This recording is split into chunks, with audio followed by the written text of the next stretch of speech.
Yeah, Silent Hill TDS, what's up? Yeah, come on. I.O.W. Sports Network, late night edition. Let's go. Come on. We about to raise the bar. Wild card mark. Everybody grab a seat, cause you know we about to spark. Late night sports talk. Modelo Le Cigar. Man, you don't wanna start. Wild card mark. We about to raise the bar. Wild card mark. Everybody grab a seat, cause you know we about to spark. Late night sports talk. Modelo Le Cigar. Man, you don't wanna start. Wild card mark. Hey. L Boogie with the hot flame, ashtray full of top names, little tree for your membrane. This the 9-hour time frame. I just snatched up a 6-pack, got my hands on a lid pack, whipping up a little batch of snacks. Yeah, man, I think I'm all set. Late night, can't sleep, go ahead and just tap in. Better grab you a cold one, and we about to get some laps in. Wild card on the microphone, he'll hit you with a couple flurries. Y'all need to just strap in for some entertainment sports commentary. About to raise the bar. Wild card mark. Everybody grab a seat, cause you know we about to spark. Late night sports talk. Modelo Le Cigar. Man, you don't wanna start. Wild card mark. We about to raise the bar.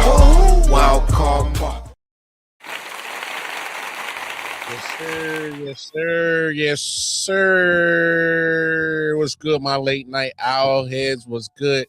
I know I'm on a little bit later than normal, than usual, but it's all good. It's all gravy, baby. We still here. We still live, and I appreciate everybody for tapping in. Like, share, subscribe. Y'all know the whole deal. Y'all know what it is. Tap in with us. I.O.W. Sports Network on all the social media platforms. You want to tap in with me personally, Casey Walker more on the Twitter. But hey, we got a lot to talk about. As you see the headlines, man, NFL announced that they approved some very big parameters or some steps to move forward in the fight against mental health, or at least to provide more services to help players when it comes to mental health things of that nature. The NFL's taking a step forward with that. We'll talk about that.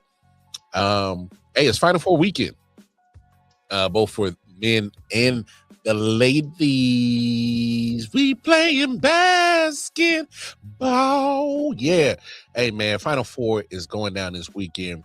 Like I said, I think the ladies are in San Antonio. No, they're Phoenix, Arizona. The fellas are in Indianapolis, Indiana. Indiana, a big basketball state. Phoenix, like I said, holding the ladies. So we'll talk about the Final Four with the ladies. But hey, y'all, I gotta start right here because, ladies and gentlemen, we are in the midst of Major League Baseball. We had opening week last week. Last week on a Wednesday, I believe, we had Giants, Yankees on Netflix, and then the rest of the season opened up on Thursday. Well, some of the teams opened up on Thursday. Then Friday, you had some of the other teams open up their season. And then, of course, this week you have other teams who haven't had their home openers yet, had their own home openers. You still got some teams that still haven't made it home yet. That still have they still got to have their home openers for their respective teams. But the game of baseball, I'm a big fan of baseball. I've been, for those who watch my content, baseball was my love before football. Absolutely love baseball. I wish I would have done something with it in my own playing career. Probably, I'm not saying I would have made to the pros, but hey, I'm a man that doesn't live in regrets, but I do wish that I would have stood up for myself as a 15-year-old and talked more, with conviction to stand up against a coach that made me not love it. All right. So that's what it is, man. But yeah, man, love baseball. Absolutely love it. and I think the world. What's going on? My name is Wildcard Mar, and I'm not going to try to butcher your name, Buzz Rojas, Basila Rojas. Did I do that right? Basila Rojas, 1614. I hope I said that right. Appreciate you for tapping in. Appreciate you. If you love sports, hey, you in the right place. You love talking baseball, hey, you in the right place. But look, I'm just gonna be honest. I am loving the ABS system. I am absolutely loving the ABS system. All right, the automated ball and strike system that the MLB has implemented this year. I am absolutely loving it. You know why? Because it's keeping jokers honest. It's keeping jokers honest. All right. I absolutely love it. Hi, how are you? Thank you for joining. My thing is with this ABS system, not only is it keeping the umpires honest, it's keeping the game fair, it's correcting egregious calls. At least the intention is. All right, that's the intention. But you got other folks who are like this, who kind of feel in this manner about the ABS system, where they feel, you know what I'm saying? It is generally a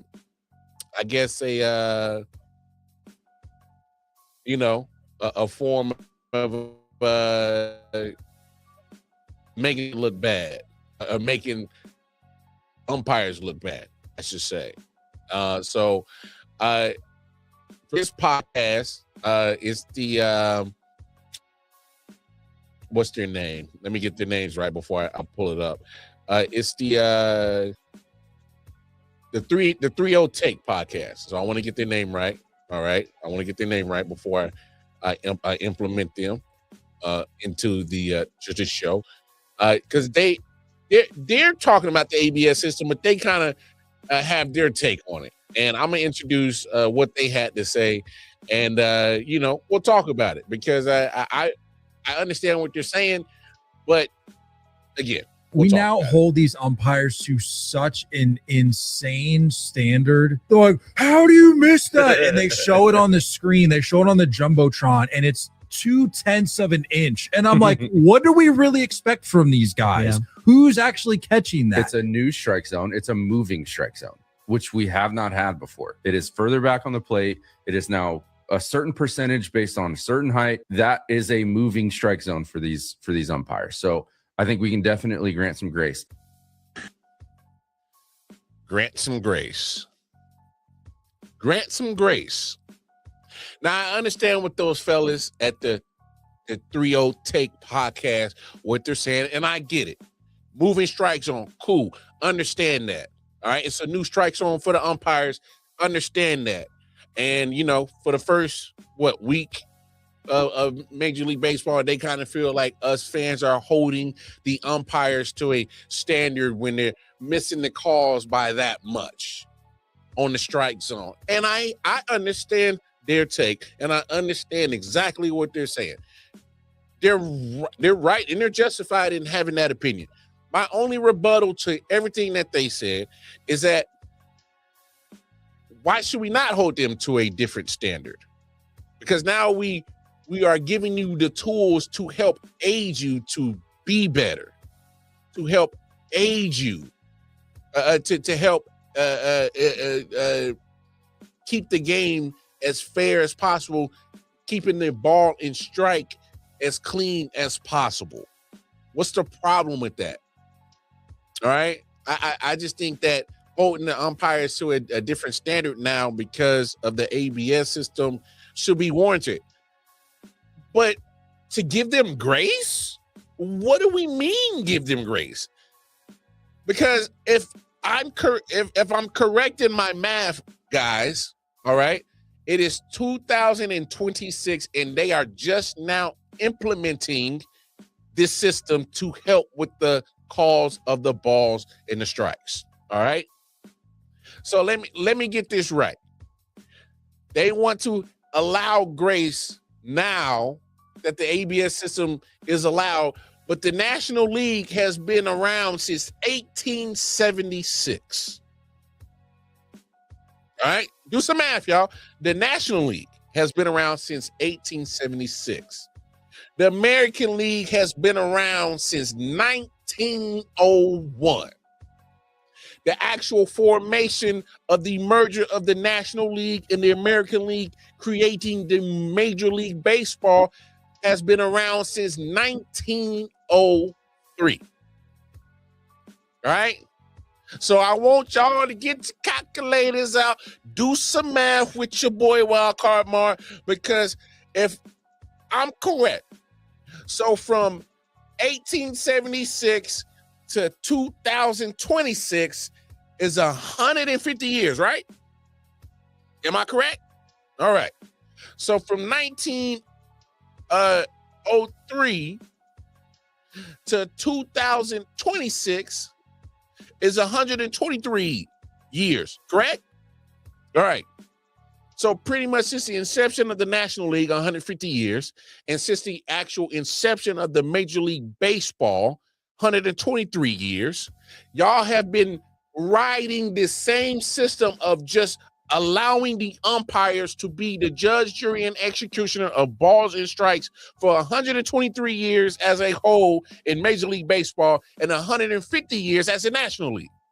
That's been your system from 1876 and 1903 to 2026. You've been allowing the umpires controlling the strike zone, being the judge, jury, executioner of calling balls and strikes, nothing checking them, nothing holding them accountable for wrong calls. You can come up with all the little formulas and the analytical numbers of saying he got this call right and the report card of your umpiring of the game. That's cool, but there's no actual discipline or accountability. Oh, you can say, well, you won't umpire the playoffs or the, World Series. Okay. They're not going to miss any, money. They might get extra money for umpiring those series, post series. I'm pretty sure they do, because I'm pretty sure in the NFL, the refs get playoff checks, just like the players get playoff checks. So I'm assuming it does where you do get rewarded for actually being good at your job as an umpire, calling balls and strikes, and you get to ump the playoff series and World Series. I'm pretty sure they had the same system there. All right, I should have did my due diligence and check that out, but I'm pretty positive they do. So regardless, I'm talking about a time frame of over 100+ years that they had time to fix this system, and you want me to give the umpires grace? You had 150 years in the National League to get it right of how to come up with a system to call balls and strikes. You had 123 years in the inception of Major League Baseball to get it right on how to get this situation cleared up. I ain't trying to hear no damn talking about give the umpires grace because we hold them to a different standard because they're missing calls by the smallest of margins. I don't care. The fact that we have to have the ABS system implemented is because for so long, Major League Baseball has a decade after decade after decade just continue to put their faith and trust into men to make sure that they can see properly balls and strikes. That's crazy. And the crazy thing about this kicker of the whole ABS system being implemented is the audacity of these umpires. I got a quote from one of these former umpires. He's a former umpire. And the fact that he's a former umpire running his mouth lets me know that he probably wasn't good at his damn job. All right. Because former MLB umpire Richie Garcia on the ABS system, this is what he had to say. I think it's embarrassing. Embarrassing to the umpires that they are calling the game. Nobody likes to be humiliated in front of 30,000, 40,000 people. You feel humiliated because a system was in place to help get calls right? Let me help you, Mr. Garcia. Let me help you. All right, Richie Garcia. You don't want to get embarrassed as an umpire? Hey, try this on for size. Just try it. If you got a job to do to call balls and strike, why don't you do your best to make sure you are accurate as possible? Huh? Because my thing is, because after 123 years of egregious inconsistency of strike zoning, like y'all ain't had ample time to hone this shit in, to get this situation under control. I mean, come on, bro. What are we doing? What, like, how the hell are we over here acting like, oh, we supposed to give grace now when y'all had all the ample time to fix this situation? You did nothing. Matter of fact, year after year after year after year, the umpires got worse in Major League Baseball when it came to calling balls and strikes. They got worse. So don't get mad that all of a sudden the system is implemented to get the calls right. And if you are so embarrassed by it, then hell, maybe we should just replace y'all as a whole. And let it just be the batter and the catcher back there, have the ABS system track every pitch, put it up on the screen, strike, ball, keep it moving. If that's where we're at, where you guys are feeling so ashamed and we're showing, yeah, you guys are embarrassing us because how dare y'all come up with a system after 123 years of us just winging it. Like I know y'all seen the clip with Max Scherzer acting like he flips a coin and strike, ball. Like that's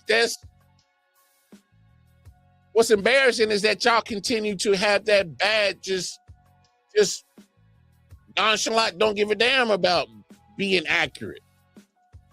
I've had 123 years to come up with a damn safe, foolproof, dummy-proof, idiot-proof, black and white, straight down the line system to make it easy of calling balls and strikes. Y'all never got it. Now it's implemented. Now it's saying it's embarrassing y'all. Cut it out. I ain't trying to hear that shit. I ain't trying to hear that shit.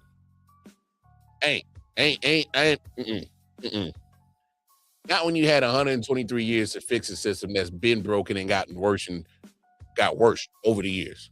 Now you embarrassed. Come on, man. Miss me with that. And it's because of cats like CB Buckner. Yeah, oh, CB Buckner. Woo. It's because of cats like him. This man had he's had a quite eventful few days. You know, I wish you speedy recovery, CB Buckner. I know you left the game early today. Took a little injury. I'm not gonna talk about your health. I hope you okay. All right. I ain't that removed of a human being to not wish you a speedy recovery when it comes to your health. All right. So I ain't that far removed from human decency to say that. All right. But he had a rough weekend. All right. Had a rough weekend. My man had this situation. He had this situation. My man got hey, it was tough for my guy. All right? It got crazy for my guy. All right. My man completely missed the call. Wasn't even looking. All right. Wasn't even looking. I mean, it said didn't touch first base. All right. Bowers. Oh, and it out of the glove of Williamson. Throws it first. It's wide. It's backed up by Fortes. That should be a base hit for Bowers. Butler did not touch first base and then was put out. And I think that is the horrendous call. Where is CB Buckner He's looking? not even looking at it. Why would he even say that? CB Buckner was not even looking at the play. He stepped right on top of first base. I'm not sure what CB Buckner's looking at there. That's all. Kevin Cash is laughing. Look at Murph. Those two guys are laughing. I can't wait to see that text chain between those two guys. Yeah. And the managers are laughing because they know this is laughable. They know this is laughable. CB Buckner ain't even looking at the play, and he's making a decision on a play that he didn't see. So it's no surprise that he feels all high and mighty. He's probably one of the umpires feeling some type of way. And I feel like y'all embarrassing me. But over the weekend, Reds, Cardinals, I believe. No. It was Cincinnati and I can't remember. He had 8 challenges. 6 of them got overturned. 6 of them got overturned by the ABS. And again, I get what the take the 3 out, take the 3 and out podcast fellas was saying. I get what they saying. Oh, you know, it's a small margin. Like we got to get a little carried away with the expectations, give them grace. And no. The system was in place to correct shit. Don't get mad that it corrected 6 of your calls. Don't get mad. Be better. Be better. Use this. What the umpires need to be doing is using the first week of baseball to get adjusted to how this ABS system is. Matter of fact, they should have already been used to this. They were doing this in spring training. That's the point of spring training, was to help you get ready for the regular season with the ABS system. Get used to it. Work out the kinks. Work out the kinks. Like, come on now. I can't have grace. I can't make no excuses when they had 123 years to fix a broken system and they chose not to. And don't get mad now because the system is getting corrected. I'm at the point where, hey, CB Buckner, have a seat. No more umpires back there.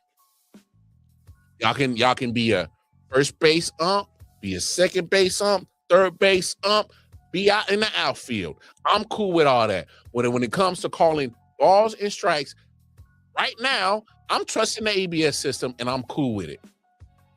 Just have the ABS system call balls and strikes every pitch. Move the umpire out of the game because they are too inaccurate when it matters. Hell, we just saw it in the World Baseball Classic. Look, I love my Team USA, but they had no when they advanced on Team Dominican Republic. That was a terrible call. Had ABS been in there, flipped it, change it, fix it. Because there's one thing about fans, and I'm speaking for me, there's one thing about me as a fan. I want accuracy as best as possible, and I want consistency. Why are we pushing back on the ABS system that is giving us accuracy and is going to help be consistent? Because at some point in time, the human nature of these umpires, they're going to get tired of being embarrassed in front of 30,000, 40,000 people. They'll eventually adjust to the ABS system and they'll be better. They have to. Because it can't get no worse. Well, it could. And that won't be good for baseball. Won't be good for baseball. Because baseball's popping. They're starting to get a little bit of love now. The younger crowd's starting to get into it. I'm a lifer. I've been a baseball head. I know other baseball heads. You know what they've always complained about? The inconsistency of calling balls and strikes. So why are we giving so much of a pushback because of one job might become obsolete or to vanish because we actually are going to fix the problem? No disrespect to the umpires, but hell, it is what it is. Enjoy being at first, second, third, or in the outfield. Get your ass from away from the back of the plate. I'm good. I'm good with y'all not being back there no more. I'm 100% good with y'all not being back there no more. Because I can't take the inconsistency of the because when they talk about moving strike zone, umpires make a strike zone. They make a strike zone. And they say, oh, you're going to pitch to my strike zone. And the strike zone should be to the player, to the batter. Chest to knees. Over the plate. Strike zone. That's what I've always known. That's what has probably been around for the 150 years of the National League. That's probably been the same rule that's been around for the 123 years of Major League Baseball. Chest to knees. Cross the plate. There's always been a strike zone. So the ABS is more accurate to that because did y'all know they take the measurements of the players in every day. I saw that. They got to implement some information to the ABS system every day. They get the zone of every player on the roster, chest to knees, and that's when we see that box on the TV, and then they put it over the plate, strike zone. So, look, man, I'm just. It's just one of those things. I get it. People are afraid of change. But this is, for me, in my opinion, it's for the better. It has been, I think it is efficient, it's quick, it's precise, it's to the point. Ball, strike. Let's keep it moving and get back to the game. It's straight to the point. I love it. I love it. I'm mad it took so long to get to this point of having it, but damn it, am I happy that it's here. I absolutely am a big fan of the ABS system, and damn it, keep it going. Improve the game. You're supposed to improve the game, right? I think this is improving the game. By a long shot, it's improving the game, in my opinion. It's keeping shit honest when it comes to calling balls and strikes because they are too important to the game. And I ain't even mentioned about the gambling part about none of that shit. I'm just talking about the actual purist of playing baseball. Balls and strikes are too important to the game. And you got to be as close to 100% accurate as possible. Got to. I'm sorry. You got to. But another sports entity that ain't never afraid to implement new things because they are the king of sports and entertainment. Yes, I said it, sports and entertainment. Because they got their own little essence of WWE module in their platform. But NFL, man. NFL, man.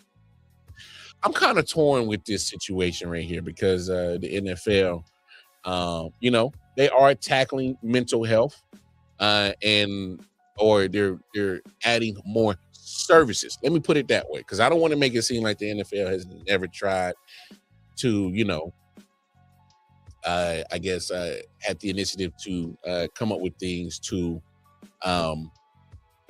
tackle a certain issue that pertains to their players, which is so weird because they do so many things that put the players' health in jeopardy. So then in turn, you got to turn around and in my opinion, it should behoove you to take care of the people that make you rich. All right. So in my opinion, you should always take care of the players in the NFL because they are the content. They're the reason why people fill up the stadium, fill up the seats. They're the reason why people are out there tailgating. They're the reason why people tune in. They're the people, they're the reason. All right. They are the content. And so mental health, which, hey, shout out to my bro, Bobby G. Me and him do the I.O.W podcast every Friday. We always do a segment about mental health because it is important. It's absolutely something that should not be taken lightly when it comes to mental health, not just the NFL, but just in general. All right, because the mind is a very powerful muscle, and it's probably one of the most important muscles you got in your body.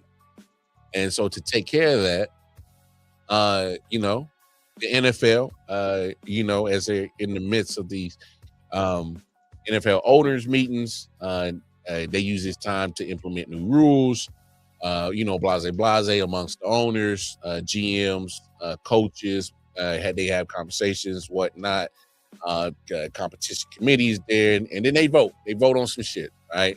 Should we add this to our NFL program, add that? They start talking about teams playing, as some of the teams are schedules are getting released, as we got the Australia game with San Francisco and the Rams. But the one thing that the NFL did pass was the fact that they are, wanting to be more,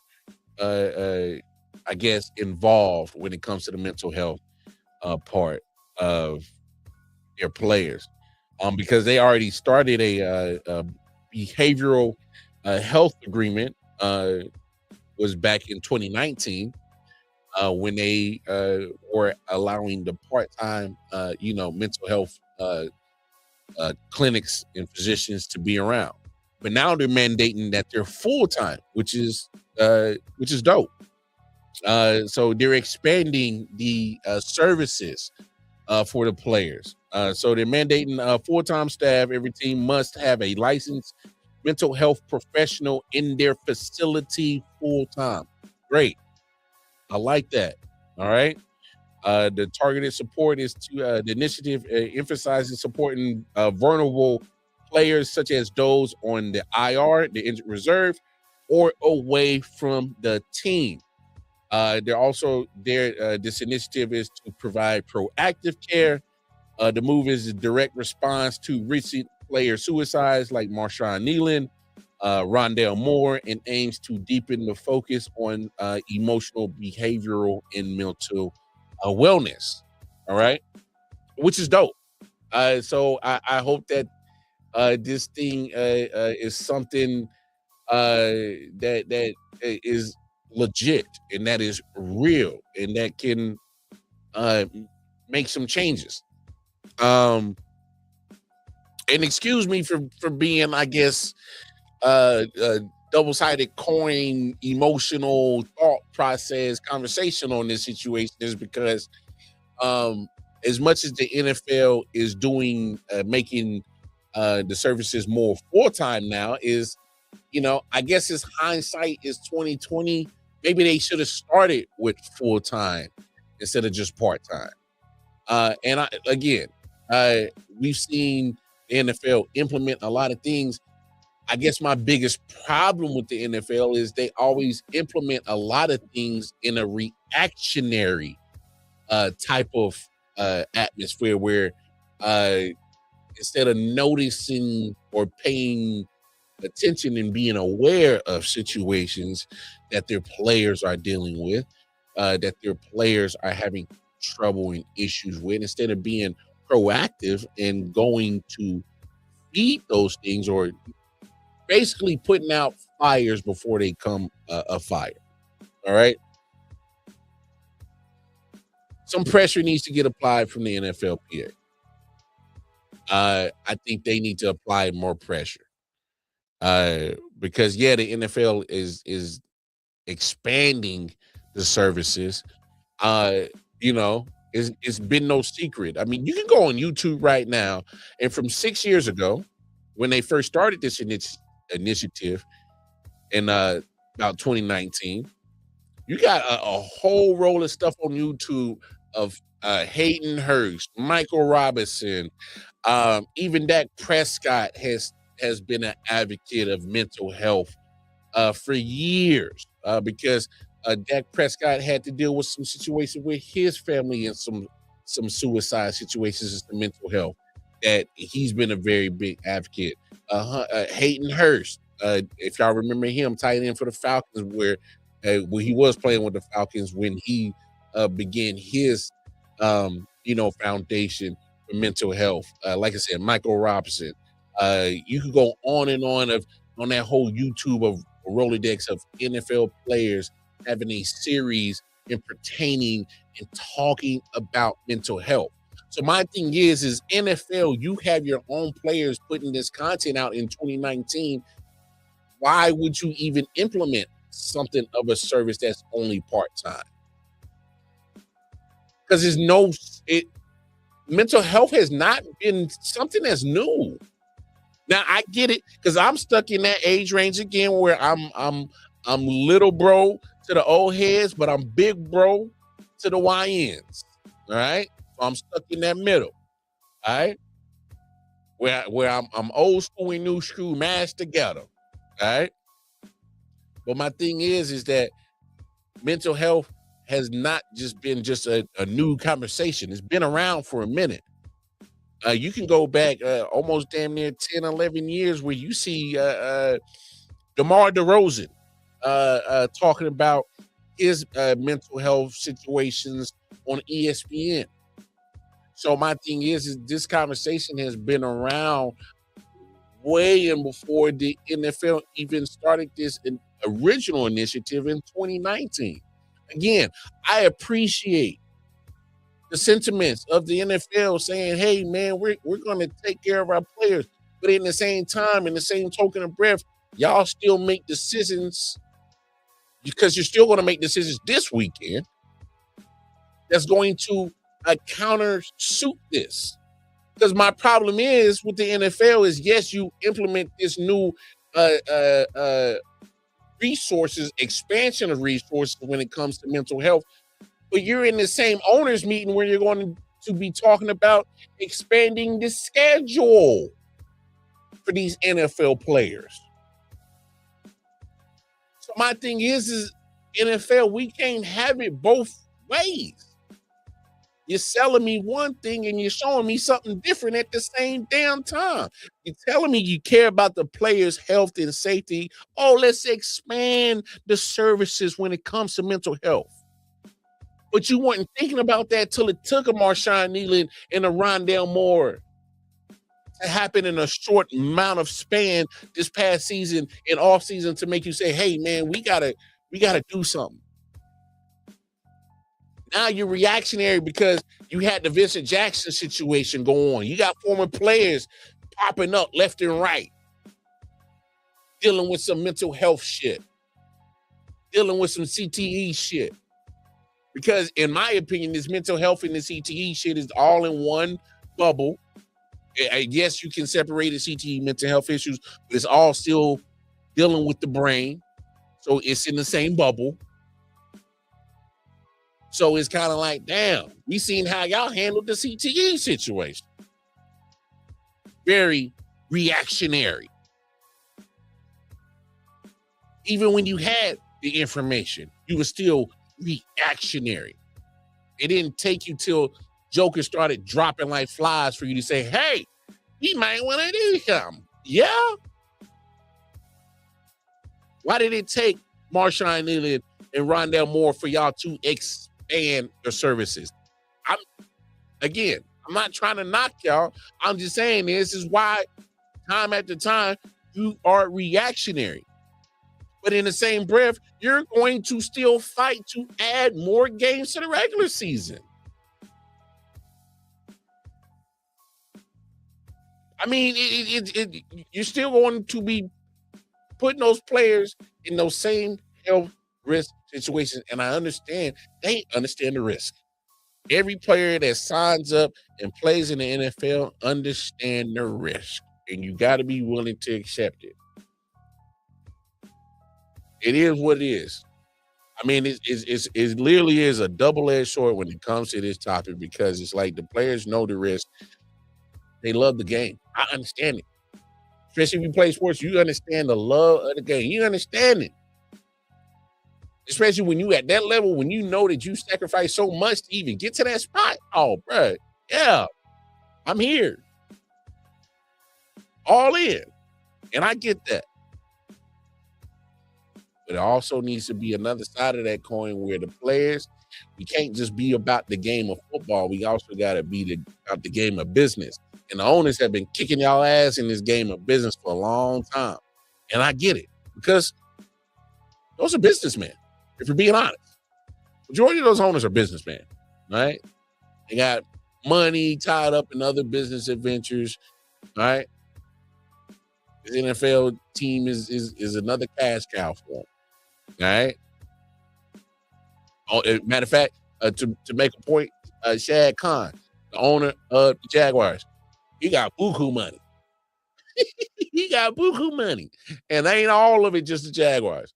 Matter of fact, the Jaguars might be his most least revenue joint that he got. Because he got crazy money. All right? My thing is like, we just got to be like, come on, man. I understand that the owners are always going to treat it like a business. So that's why you players got to start sharpening your business skills on this situation. When it comes to the NFL, when it comes to the CBA, and hell, you got to start lighting the damn fire under your damn NFLPA. Come on. You need to tell them, hey, man, I need y'all to be doing more for me and my peoples. You got to be on the NFLPA ass. You need to be holding them to a different type of standard to say, hey, we need y'all to fight for every damn thing we need. Because it makes no sense why the players who play the most physical demanding,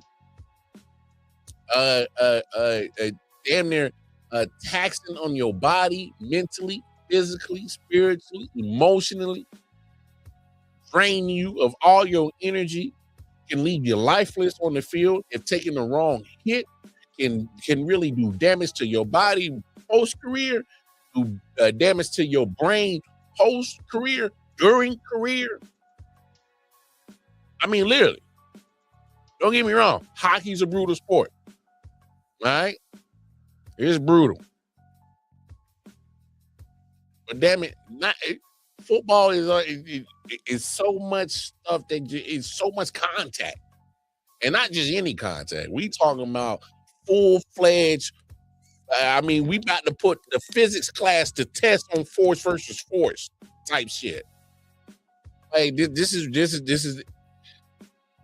it beats up your body. And not have y'all not been paying attention? Cats are retiring early. Get your rookie contract, get up out of there. Some of them get that quick lick. Hey man, I made my quick little millions. Hey man, I got a degree in my pocket. I'm about to go use it. Fund my next adventure. I mean, I ain't gonna lie. Had I had the opportunity to make it to the NFL, I wouldn't have played long. I'd have got enough money to clear some debt. I'd have hoped I'd have played long enough to get some money to fund my next business adventure. Because, hey, if you're gonna sacrifice it, man, hey, you get something out of it. But you gotta be honest. If you're gonna play this game for a minute, you gotta do what's best for not only you as a player right now when it comes to your health, but you gotta do what's best for you as an athlete once you hang up the cleats. That's the shit y'all need to be fighting for, is how we are going to be able to not only tackle whatever health issues we got when it comes to our body, CT, mental health, dealing with that shit during career and post-career. That's what they need to be fighting and raising hell at the NFLPA. Hey, y'all need to be fighting for this for us. For us. And when the next CBA comes, that's when you have to be on one accord, have the same mind frame and thought process on what you actually want from the owners. Besides money. It can't just be about money. I get it. You want the nice little slice of the profit shares. I get that. I get it. Because you are the content and you are sacrificing your mind, body, and all of that to the game, to entertain us, to make those owners rich. I get it. I get it. at least smarten up. If not for you, for the future players that come in the NFL. Do it for somebody. If not for you, do it for the future kids that's going to play football. Is football ever going to be 100% safe? No, it's impossible. It's impossible. You don't need to be a expert to understand how impossible it is to make a sport that is so violent, so beat the hell out of you like football to try to make it as safe, 100% safe. It'll never be 100% safe, but you can make it to a point that, hey, can we reduce the possibility that motherfucker might be brain dead at a certain age playing football? Can we reduce the possibility of, certain injuries? Can we avoid them? Can we at least bring the amount of that type of injury down? Can we, have better mental health amongst the league? How you feeling? Not just telling us, but making sure you good, you in good space mentally. Like progression. That's why I'm not shitting on the NFL, because this is progression. I'm just being honest. At the same time, yes, they're going to talk about these positives. So yes, let's take care of mental health. In the same owners meetings, they're going to talk about how can we expand the regular season to equal more money. It's a meeting of confliction, in my opinion. It's a meeting of conflicting ideas at these owner meetings, because in the same breath, hey, take care of the players. Play more games. Hey, take care of the players. Play more games. So the owners are literally walking around with the angel and the devil on the shoulders. So, hey, man, I'm always advocate of take care of the players, because they'll take care of you. They'll take care of you. It's just is no different from any other job. If you work at McDonald's and you the manager, you the owner of that store, I promise you, if you take care of your employees, they'll reward you with the best work you'll get. Make sure the ticket times is looking good. The food is getting prepared right. If you take care of them, take care of you. They're least likely to skip out on the shift, quit. They might stick around. Hey, boss, man, I'm getting hungry. Grab something to eat. It shows appreciation. The worst thing at working at a restaurant, because my background is in restaurant, y'all, for those who don't know. Hey, boss, hey, man, I've been working all day, man. I've been here about 8 hours, man. Can I get something? Yeah, that'll be sick, though, huh? Oh, so you just about the money. You ain't here about to take care of me. You don't give about me. Take care of your people. They reward you. They be willing to do anything and everything for you, as long as they know that you got their back and you'll take care of them. That's it. If I'm a player, take care of me, owners. Hey, I'll reward you back. I'm gonna go rush for 1,500 yards this season, boss, man. Because I not only do I love the game, but I love working for you. Just saying. Take care of your peoples, then take care of you. That's it. But hey, ladies and gentlemen, look, Final Four is this weekend. And before we talk about Final Four, I just got to say this as a, I spent half my life down south. I'm a KC boy. All right. I'm a Carolina boy too. All right. Kansas City made me, Carolina raised me. All right. That's how I describe my life.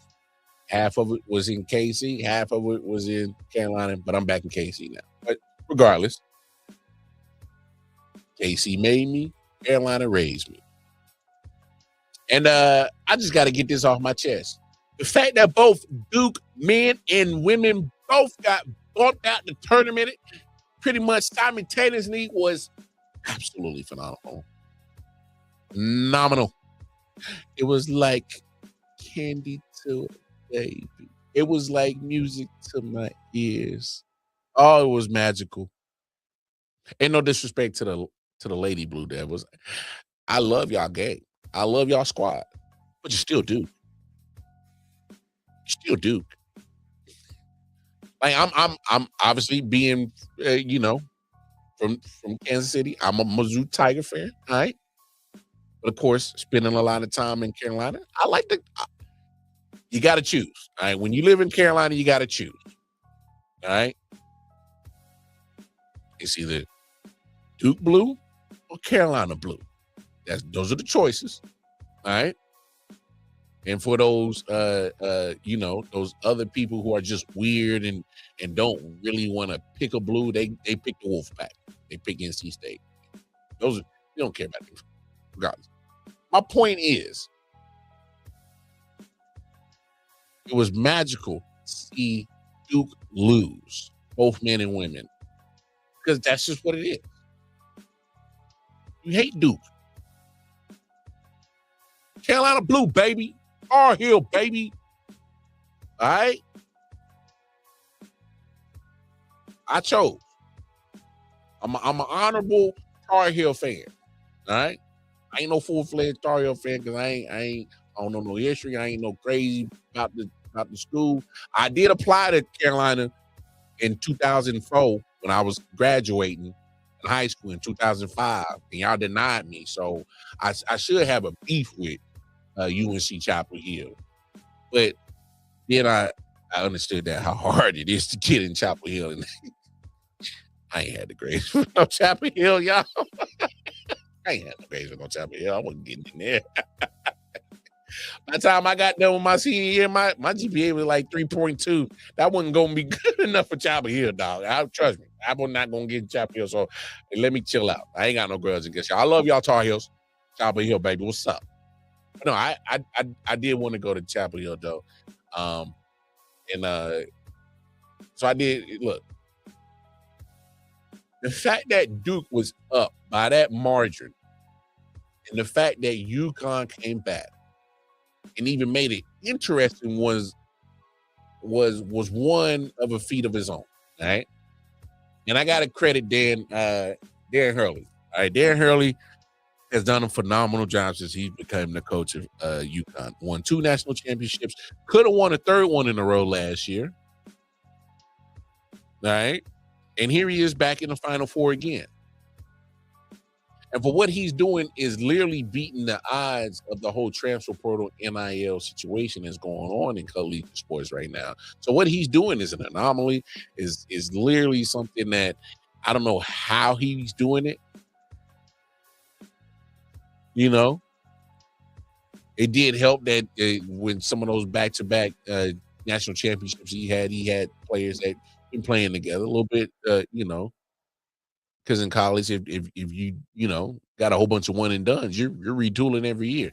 So he did have some seniors on the squads, got some seniors on this year's squad. So, hey, veteran roster, I should say, that Darren Hurley has always kind of worked with, but he's a phenomenal coach, and the adjustments that he made against the Duke Blue Devils, because those Boozer boys was killing them. Them Boozer boys was killing them, and my goodness, they showed no fear, didn't flinch. They said, "All right, we're just gonna come back. We're gonna rock it." And next thing you know, even forced to create.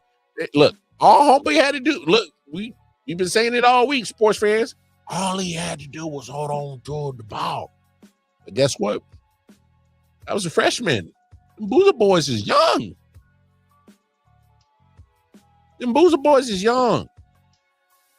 Now, I don't know their background. Obviously, we know who their daddy is. Carlos Boozer.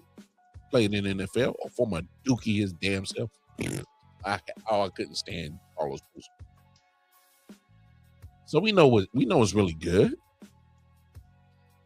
He comes from these boys come from an NBA dad home, a former Duke Blue Devil, right? Falling in daddy's path. We get it.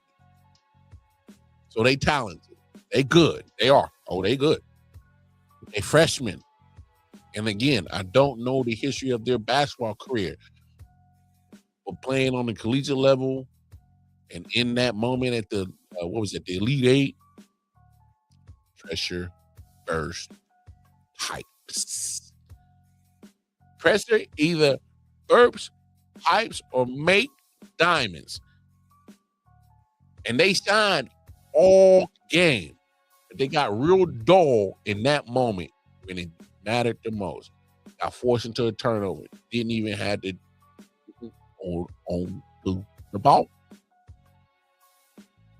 So for me, as an honorable Carolina Tar Heel fan, that was phenomenal.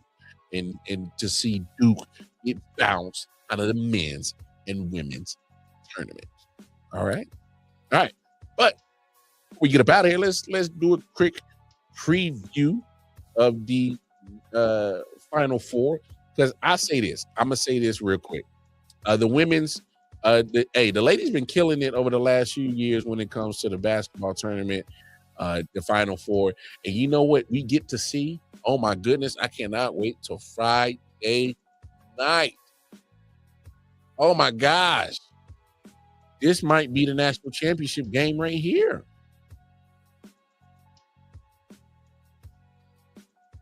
South Carolina?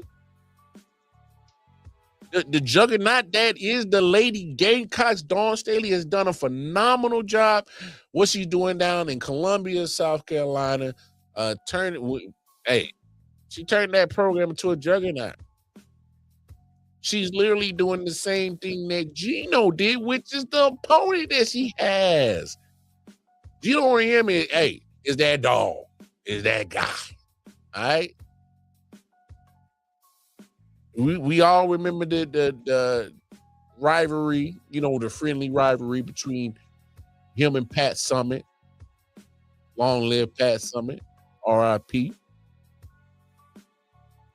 And they go back and forth trading national championships, trading All-Americans, trading who had the best recruiting class, going back and forth. Pat wins this national championship, and Gino wins the next one. Then Pat wins, and Gino had a Pat and Gino's fight, almost like Philly, over some cheesesteaks. A friendly rivalry. Who did it best? Was it Pat or was it Gino? All right. But you get Dawn Staley now, who's doing her own, program building, juggernaut building down in Columbia, taking on I can't wait to see this one. This is the national championship, but this is we get it in the semifinal. It be like that sometimes. All right. Texas and UCLA. I'm not too familiar with y'all game, but the fact that both of y'all are number one seeds, and so is South Carolina and UConn. We got all number one seeds in the women's Final Four. Hey, that means we should get what's that? Elite basketball play, right? All right, because now we're getting the best of the best, right? All the best are here. Y'all was ranked the best coming into the tournament. Y'all all here at the end. This is the best of the best. So we got to see what's really good. All right. In the men's tournament. All right. Illinois, UConn. For me, I think Illinois got it. Man, that's gonna be tough. Darren Hurley, again, like I said, he's been coaching his ass off the last few years. All right. But I also got a 1 seed versus 1 seed, Michigan, Arizona. In my opinion, this is the national championship as well. I mean, look, man, this whole tournament, you talking about Michigan and Arizona have been so dominant. They are beating the piss out of teams. And if you keep it close, you better hope you can keep it close for the rest of this game, because if you don't, Michigan been over here just second half and cats. Second half, oh yeah, that was cute. You was hanging around, but we were playing with you. We about to bust you in your head. That's what they've been doing in this tournament. Arizona just straight out been busting people in their head. All right? Just been busting people in the damn head. Don't make no damn sense. I mean, my goodness. Just over there just hurting cats. I mean, my goodness. Elite 8. They win by 15. Sweet 16. What's that? They win by 21. All right. Second round, they win by 12. First round, they beat the dog piss out of Long Island. They getting double-digit wins every game in the whole tournament. They been beating the dog piss out of people, man. Come on, man. Arizona ain't been playing around. Arizona ain't been playing around. Ain't been playing no games. No games. But we ain't gonna act like Michigan ain't been playing no games either. They ain't been playing no games. All right? Ever since they got upset at the Big Ten tournament, they said, "How? No, sir. No, sir." Howard. Love you, Howard. HBCU. All right, little Bison. We about to turn y'all into Bison burgers. Whoop that ass. Whoop that trick, didn't they? St. Lou. And they was, boy, I don't know what a billiken is, but shit, whatever it was, it got tore up by the Wolverines. Alabama, Roll Tide. Good basketball team, right? They hanged in there with Michigan for a little bit. Then Michigan said, "Oh yeah, we was playing with y'all, but we about to whoop that trick." They whooped that ass. All right. Tennessee, man, they was a good team. At least we thought. Whoop that trick. Boy, I'm telling you right now. What's good, O? What's good? Y'all shout out to my man O, man. All in Buzz Sports Entertainment. Y'all going over to the YouTube channel, like, share, subscribe, tap in with my Brody. Y'all keep your eyes peeled, because me and bro gonna be in WrestleMania. We gonna be in Vegas. We gonna document a lot of stuff. We gonna have a good time. All right. So be ready for all the content that's gonna come out from that shit. All right, that shit gonna be crazy. All right, we gonna have a good time. We got some good sheets. All right, you feel me? All right. So y'all tapping with Ball and Buds. With O. All right, the sports professor. Ooh, baby. But no, hey, Final Four is gonna be great. Two great matches I can't wait to see. In the women's, UConn, and South Carolina in the men's. I can't wait to see that Michigan-Arizona matchup. Those two matchups. Woo! Yes, sir. Oh yeah, we'll get in touch with BG for sure. With Bobby G. Nah, we'll make something happen. But hey, man, that's the show, y'all. That's gonna be the last show of the week, man. I look. I've been trying to do my best to at least give y'all 2 shows a week. All right. Eventually, when things really kind of get right with me, I'm gonna get back to 3 shows a week. All right, my Monday, Tuesday, Wednesday. I love y'all, and I appreciate y'all. Y'all always show me mad love. All right. Do me this favor. Just do me this favor. All right. You love sports. All right. You ain't even gotta like my takes. Matter of fact, you can come on here and disagree with me anytime. Jump in the comments and disagree with me. But do me a favor. Like, share, subscribe. Most importantly, hit that share button, please. Share what I got going on with your other sports fans. All right. They might like what I got to say, which is cool. They might hate what I got to say, which is cool. I just want to have conversation. Because we all sports fans, right? So let's have conversations, but please be respectful. Hey, being a half Kansas City, half Carolina boy, I'm ghetto country. Right? So watch your mouth. Let me chill.